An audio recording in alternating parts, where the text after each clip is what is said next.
ఎడారిలో సెలయేర్లు డిసెంబర్ 29వ తేదీ. నేడు జరిగినట్టు రేపు మరి లక్షణముగా జరుగును. యెషయా గ్రంథం 56వ అధ్యాయము 12వ వచనం. డిసెంబర్ సూర్యుని కాంతి తగ్గింది, సంవత్సరం పాతదైంది. రాలే ఆకుల గుండా, ఎగిరే మంచు పొరల గుండా ఒక వృద్ధ యాత్రికురాలు చలిగానున్న పర్వతాన్ని ఎక్కుతోంది. కానీ చూడండి, శిఖరాలు మాత్రం ప్రకాశిస్తూనే ఉన్నాయి. భయంకరమైన గాలులు ఊపిరిని బిగబట్టాయి. రాళ్ళు దారినిస్తాయి. నక్షత్రాలు కొండపైకి ఆమెకు దారి చూపడానికి క్రిందికి చూస్తాయి.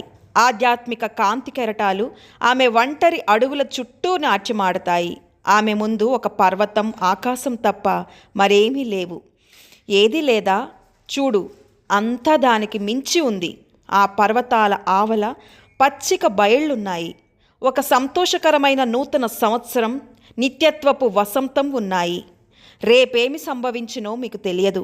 ఒక స్నేహితుడు తలుపు దగ్గర నిలబడ్డాడు. 360 గొప్ప బహుమతులను గట్టిగా మూసిన తన చేతిలో పట్టుకొని ఉన్నాడు.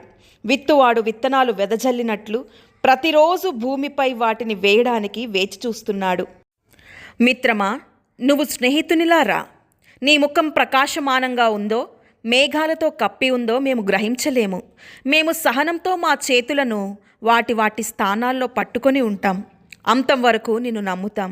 ఎక్కడైతే దినాలు కానీ, నెలలు కానీ, సంవత్సరాలు కానీ లేని ఆయా స్థలాలకు మమ్మల్ని ముందుకు నడుపుతావని ఎరిగిన వారమై, ఒక ఓడల మీరు ఒక బాధ్యతలోనికి ప్రవేశించే చోట మీరు ఉన్నట్లు ఎంత తరచుగా కనుగొన్నారు?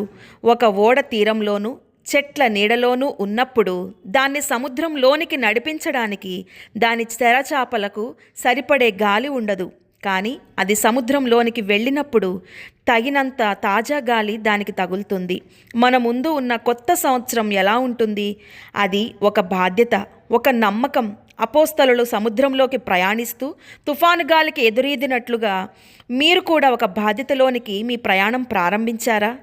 దేవుని ఆత్మ మీకు సహాయం చేయడానికి బదులు వెనక్కి వెళ్ళడానికి ఉద్దేశించకుండా ముందుకు నడిపిస్తుంటే మీ పని పూర్తి కాకముందే క్రీస్తు మీ వద్దకు నడుచుకుంటూ రావడం కనుగొన్నారా?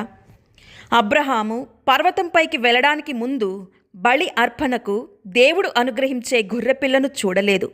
దేవుడు ఉన్న నూతన సంవత్సరం వైపు కొండను ఎక్కండి. క్రైస్తవుడు భారమైన హృదయంతో ఆ కొండపైకి అడుగులు వేస్తాడు. ఎందుకంటే అతను కొండ శిఖరానికి చేరుకోవడానికి ముందు తనకి తెలియని చోటికి నడిపించే దేవుని గురించిన అవగాహన ఉండదు. వెనక్కి తిరగొద్దు, ధైర్యంగా ముందుకు వెళ్ళండి. మీరు ఆలోచించే దానికంటే ఆయన మరింత సమీపంగా ఉండవచ్చు. దేవుడి మాటలను దీవించునుగాక. ఆమేన్.